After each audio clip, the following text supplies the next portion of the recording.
Good morning. I woke up next to the river. Just in case anybody's wondering why Phil's on his knees, chewing his cud. Getting migraine. Oh yeah? It's a bit stuffy, isn't it? We should maybe sit out. Go for a walk, isn't it? Oh, I think we're alright. So what am I doing? So just in case anybody's wondering why Phil's filtering the water, it's for the drinking water. We don't drink straight from the tank. And why don't I drink straight from the tank? Well, there is a bit of a story. There's a bit of a story, isn't there? Yeah. Do you want to tell it? I'll let you tell it because you can exaggerate it better than I can. Well, a long time ago, in a previous life before I met Phil. In Bethlehem. In Bethlehem. Long time ago. There were 3 kings. No.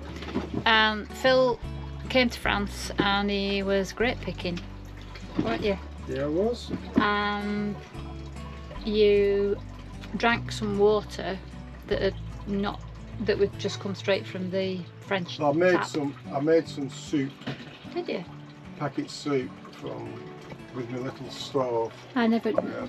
So was this just I you? had a little stove, I had some Oh. packet soup and I was a bit sort of hungry. Yeah. Because obviously the French don't eat well, goodness knows what time.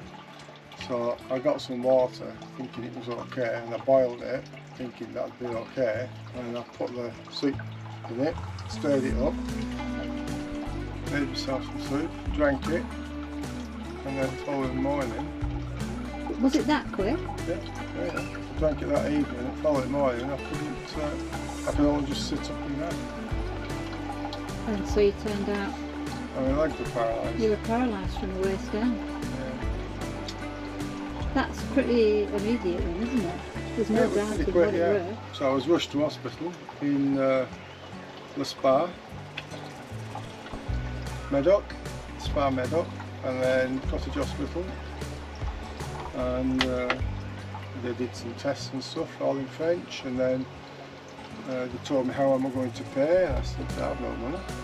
So they rang the British consulate up, and some big posh bloke who looked a bit like Winston Churchill with his cigar said, "How are you going to pay?" I said, "I don't know, I haven't got any money." He said, "Well, you should have thought about that before you came to France, shouldn't you?" And went. Oh, So charming. I had my E111 as it was in them days. And then the farmer came and said, no worry, I pay for it. It happened on my farm, I will pay for it. So he paid the expenses. Well, And I that was was then kind of him. taken into Bordeaux Hospital for a few days. And they wanted to get me a hospital plane to go home, but I refused it and told them to give me a pair of crutches and they'll make me own way home. So I checked myself out of the hospital and they gave me a pair of crutches. And about 6 months later I got a letter saying that if I ever return to France I'll be arrested for non-return of French property. And I'd donated them to NHS by then, because they were good ones, better than what they had in Britain at the time. So, that's why. And I can see why you do it. That must have been a bit of a shock, waking up paralysed. Well, they've also told me it could come back in later life as well. So, Well, it is later life now. yeah. Well, But touch plastic, it hasn't come back yet. because I had my sugar lump when I was little, from the polio, Yeah. it was probably that what saved me from being paralysed for the rest of my life. Flipping heck.